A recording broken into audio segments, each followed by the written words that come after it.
नमस्कार। दिन भर की टॉप इंपॉर्टेंट डिफेंस अपडेट पर आपका स्वागत है। आज की टॉप हेडलाइंस दोस्तों, जहां एक तरफ अमेरिका भारत पर कई तरीके के टैरिफ लागू करना चाहता है, वहीं दूसरी तरफ अमेरिका ने भारत के साथ डबल गेम खेलना शुरू कर दिया है। असल में अमेरिका से भारत आने वाले कच्चे तेल का अमाउंट बहुत तेजी से बढ़ना शुरू हो चुका है। आने वाले समय में अमेरिका भारत का सबसे बड़ा तेल पार्टनर भी बन सकता है। जल्द ही डीआरडीओ की तरफ से भारत के एक नए और advance self propelled air defence gun missile system पर काम शुरू किया जाएगा। भारत की तरफ से एक एडवांस अनमैन एरियल सिस्टम बना करके तैयार किया गया है, जो कि हमारी सेनाओं की काफी ज्यादा हेल्प करेगा। एलएनटी भारत के दिग्गज मैन्युफैक्चरिंग एंड कंस्ट्रक्शन कंपनी अब स्पेस सेक्टर में उतर रही है और कई बड़े सैटेलाइट प्रोजेक्ट एलएनटी की हेल्प से कंप्लीट किए जाएंगे। डीआरडीओ की तरफ से भारत में एक नए प्रोजेक्ट की शुरुआत की जा रही है, जिसमें एआई का इस्तेमाल करते हुए मैन्युफैक्चरिंग फैसिलिटी सेटअप की जाएंगी। यानी कि एक मिसाइल को तैयार करने में जितने भी मैकेनिज्म इस्तेमाल होंगे वो सब कुछ एआई ऑपरेट करेगा, लेकिन कंट्रोल पूरा भारत के हाथ में रहेगा। तो आइए आज के इस वीडियो में सारी इंपॉर्टेंट अपडेट डिटेल्स में आपको बताते हैं। यदि आपको हमारी ये वीडियो पसंद आए तो इस वीडियो को लाइक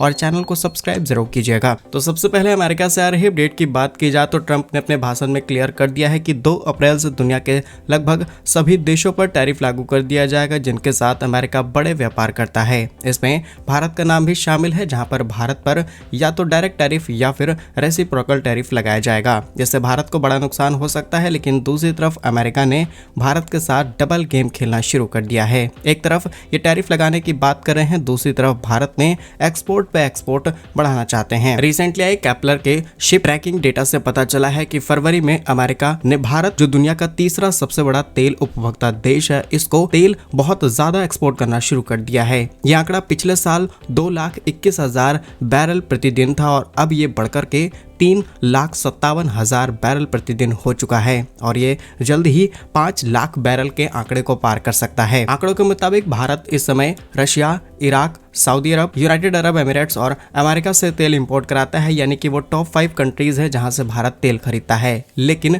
अमेरिका जहां 5वें स्थान पर था, भारत को तेल सप्लाई करने के मामले में वो लगातार ऊपर आता चला जा रहा है। भारत इन सभी देशों के लिए काफी बड़ा मार्केट है, इसीलिए कोई भी देश भारत के साथ रिलेशन खराब करना नहीं चाहता, क्योंकि ऑयल का मार्केट ऐसा है जहां पर बहुत मिनिमम मेहनत लगती है लेकिन आउटपुट बहुत ज्यादा है। 2023 से लेकर के 2024 के डेटा की बात की जाए तो भारत ने करीब 232.5 मिलियन मैट्रिक टन कच्चा तेल इंपोर्ट कराया। इसके लिए भारत $100 अरब से भी ज्यादा खर्च करता है। लेकिन साल 2024 में भारत ने अमेरिका से 7.2 मिलियन टन तेल इंपोर्ट कराया। अब ये 3.2% की रफ्तार से आगे बढ़ रहा है। यानी कि कुछ समय बाद अमेरिका भारत के लिए इंपॉर्टेंट ऑयल सप्लायर बन जाएगा। और इसमें हो रही जियोपॉलिटिक्स की बात की जाए तो हो सकता है कि इसी वजह से रशियन और ईरानियन कंपनीज के ऊपर सैंक्शंस लगाए गए, ताकि अमेरिका अपना कच्चा तेल मार्केट में उतार करके बेच पाए। और सेम चीज हमें देखने को भी मिल रही है। बाकी अमेरिका की इन दोहरी नीतियों पर आप क्या सोचते हैं, कमेंट्स में जरूर बताइएगा। नेक्स्ट इंपॉर्टेंट अपडेट भारतीय सेना से सामने निकल के आ रही है, जहां पर जल्द ही डीआरडीओ की तरफ से तैयार किए गए लाइट टैंक जोरावर प्लेटफॉर्म पर एक नया self propelled air defence gun missile system integrate किया जाएगा। रिपोर्ट्स के मुताबिक 18 से 20 महीने लगेंगे इस पूरे प्रोजेक्ट के प्रोटोटाइप को तैयार करने में, और उसके 1 साल में इसके प्रोडक्शन को चालू कर दिया जाएगा। पहले बात की जाए जोरावर की, तो एक लाइट टैंक है जिसे भारत ने स्वदेशी रूप से डेवलप किया है और इसे डीआरडीओ की हेल्प लेकर के भारत ने तैयार किया। इसे इसीलिए तैयार किया गया ताकि हाई एल्टीट्यूड ऑपरेशंस हम इजीली कर सकें, स्पेशली लद्दाख हो या फिर वो लोकेशंस जहां पर भारत और चाइना के बीच कॉन्फ्लिक्ट चलता रहता है। लेकिन इसी प्रोपेल सिस्टम के ऊपर एक नए गन मिसाइल डिफेंस सिस्टम को इंटीग्रेट करने की तैयारी है, जिसे एक मोबाइल वेपन के नाम से जाना जाएगा, जो कि डिटेक्ट और ट्रैक कर सकता है। इसके अलावा डिस्ट्रॉय कर सकता है किसी भी एयर टारगेट्स को। ऐसा नहीं है कि इंडिया फर्स्ट टाइम इस काम को कर रहा है, इससे पहले भी रशिया का पेंसिर बनाया जा चुका है, जो कि एक medium range missile and anti aircraft artillery system है। इसके अलावा 2K22 टंगुस्का, इसे रशिया ने यूक्रेन के खिलाफ इस्तेमाल किया। And third position is DRDO की तरफ से हम जिस डिफेंस सिस्टम की बात कर रहे हैं इसे तैयार किया गया। अगर इसके इंपॉर्टेंट फीचर्स की बात की जाए तो इसके अंदर एक ऐसा रडार लगाया जाएगा जो कि 360 डिग्री सर्विलांस, टारगेट डिटेक्शन और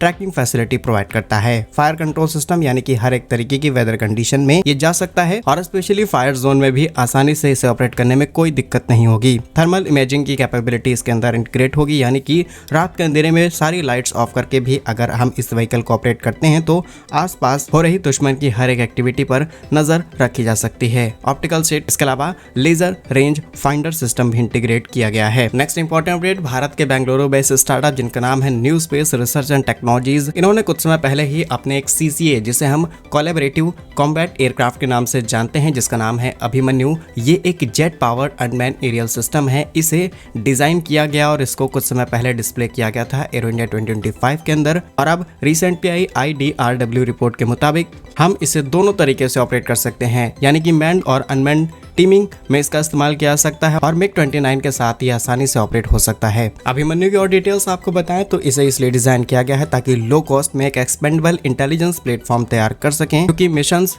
को आसानी से सर्विलांस कर सके, रिकॉनेसेंस एंड इलेक्ट्रॉनिक वॉरफेयर हो पाए। फीचर्स की बात की जाए तो अभिमन्यु एक स्मॉल डिजाइन का UAV है, इसे आप ड्रोन कंसीडर कर सकते हैं, लेकिन ये किसी भी तरीके के कैट्स वेरिएंट के कंपैरिजन में बहुत ज्यादा छोटा है। अभिमन्यु की एक और खास बात यह है कि ये एक लो रडार क्रॉस सेक्शन के साथ डिजाइन किया गया है, जिसकी रेंज करीब 1000 किलोमीटर के आसपास और एल्टीट्यूड करीब 20,000 फीट के आसपास है। फिलहाल के लिए अभी भी डेवलपमेंट फेज में है, जल्द ही इसे फुली ऑपरेशनल करने की तैयारी। आगे भारत की इस तैयारी पर आप क्या सोचते हैं, कमेंट्स में जरूर बताइएगा। नेक्स्ट इंपॉर्टेंट अपडेट, भारत की दिग्गज manufacturing and construction company L&T से सामने निकल के आ रही है, जहां पर L&T अब एरोस्पेस सेक्टर में एक बड़ा कदम रखने जा रही है। रिपोर्ट्स के मुताबिक तमिलनाडु के अंदर L&T हिंदुस्तान एरोनॉटिक्स लिमिटेड के साथ मिलकर के भारत के पहले प्राइवेटली डेवलप किए गए पोलर सैटेलाइट लॉन्च व्हीकल, जिसे हम PSLV कहते हैं, उसे असेंबल करने का काम शुरू कर चुकी है। ये बात तो आप भी जानते होंगे कि जब तक हमें अपने डिफेंस सेक्टर को, अपने स्पेस सेक्टर को नेक्स्ट लेवल पर ले जाना है, प्राइवेट कंपनियों के साथ ही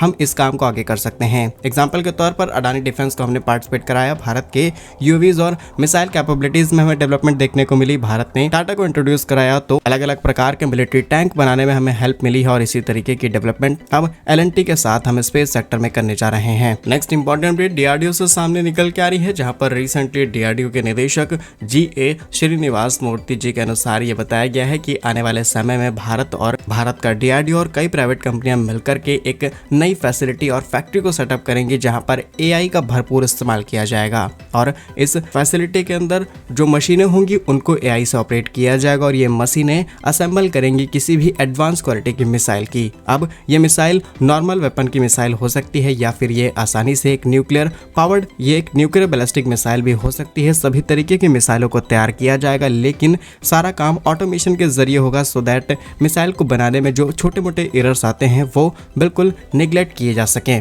फिलहाल ये तो रही बात बनी बनाई मिसाइल को तैयार करने की, लेकिन AI उन मिसाइलों के अंदर इंटीग्रेट की जाएगी जिन्हें हम आने वाले समय में तैयार करेंगे, और यहाँ पर 5 मैक के आसपास या फिर उससे स्पीड वाली जो रेंज की मिसाइलें होंगी, उनके सभी इंपॉर्टेंट पार्ट्स एंड कंपोनेंट्स को AI से तैयार किया जाएगा। इन मिसाइलों के अंदर AI इंटीग्रेट होगा, सो दैट आने वाले इससे हेल्प ये मिलेगी कि चलते हुए रास्ते में अगर किसी कॉम्प्लेक्स जगह पर कैलकुलेशन करनी है अपने एनिमी को लेकर के, तो ये AI आसानी से कर पाए। बाकी चीजें मैन्युअली कंट्रोल रहेंगी, यानी कि एक बहुत ही हाई एक्यूरेसी आपको मिल जाएगी किसी भी टारगेट को हिट करने की। बाकी DRDO की इस नई तैयारी पर आप क्या सोचते हैं, कमेंट्स में जरूर बताइएगा। भारत के ऐसे ही वीडियोस पाने के लिए वीडियो को लाइक, चैनल को सब्सक्राइब जरूर कीजिए। वंदे मातरम, भारत माता की जय।